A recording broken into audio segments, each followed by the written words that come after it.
আবারও রাজস্থান রয়্যালস জিতলো মুম্বাই ইন্ডিয়ান্সের বিরুদ্ধে, আর টেবিল টপারের জায়গা তারা বজায় রাখলো। বিরাট কোহলি কেকেআর এর বিরুদ্ধে আউট ছিল কি ছিল না সেটি আলোচনা করব এই ভিডিওতে। নমস্কার, আমি প্রীতিশ, আপনাদের স্বাগত জানাই ক্রিকেট স্ট্র্যাটেজিতে। পরিসমাপ্তি ঘটছে আইপিএল এর একের পর এক ম্যাচ, কিন্তু মুম্বাই ইন্ডিয়ান্সের বর্তমান ক্যাপ্টেন হার্দিক পান্ডিয়ার সমালোচনার কোনো পরিসমাপ্তি ঘটছে না। অনেকেই যেন বলছে সে দলকে ডুবিয়েই তারপর শান্তি পাবে। আবারও একটি জয় নিজেদের নামে করলো রাজস্থান রয়্যালস। সকলকে চমকে দিয়ে আইপিএল 2024-এর 8 ম্যাচ খেলে 7 ম্যাচ জয় তুলে নিল তারা। যশস্বী জয়সওয়ালের সেঞ্চুরি এবং সন্দীপ শর্মার 5 উইকেটের ভিত্তিতে মুম্বাই ইন্ডিয়ান্সকে হারিয়ে 14 পয়েন্টের সাথে পয়েন্ট তালিকার প্রথম স্থান আরো শক্তিশালী করলো রাজস্থান। তাদেরকে খাতায় কলমে কোয়ালিফাই করতে হলে আর মাত্র 2টি জয়ের প্রয়োজন। মুম্বাই ইন্ডিয়ান্স প্রথমে ব্যাট করে 179 মাত্র রান করতে পারে 9 উইকেট হারিয়ে 20 ওভারে। দুর্দান্ত বল করে Sandeep Sharma player of the match হয়ে যান, আর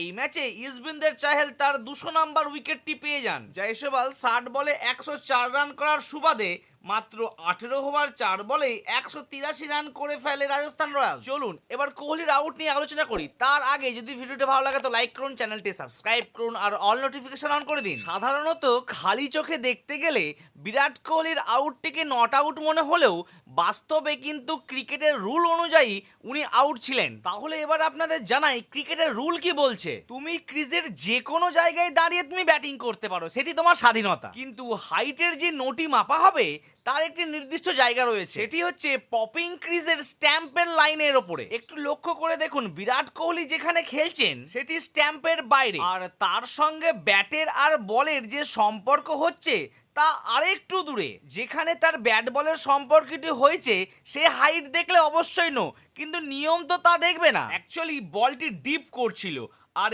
ক্রিজের ওই লাইন অর্থাৎ স্ট্যাম্প লাইনের হাইট অনুযায়ী যদি দেখা যায় তাহলে সেই বলটি বিরাট কোহলির কোমরের নিচেই ছিল। অতএব বলটি ফেয়ার ডেলিভারি, আর বিরাট কোহলি অবশ্যই আউট ছিলেন। যাই হোক, বিরাট কোহলিকে আম্পায়ারের সঙ্গে ওরকম ব্যবহার করা মোটেই উচিত ছিল না। অবশ্যই ব্যবহারের জন্য তার ম্যাচের 50% টাকা কাটা গিয়েছে। অনেকেই তো বলছে বিরাট কোহলি কি ক্রিকেটের থেকে বড় হয়ে গিয়েছে। তো বন্ধুরা, আপনাদের কি মনে হয় আমাকে মোটেই জানাতে ভুলবেন না।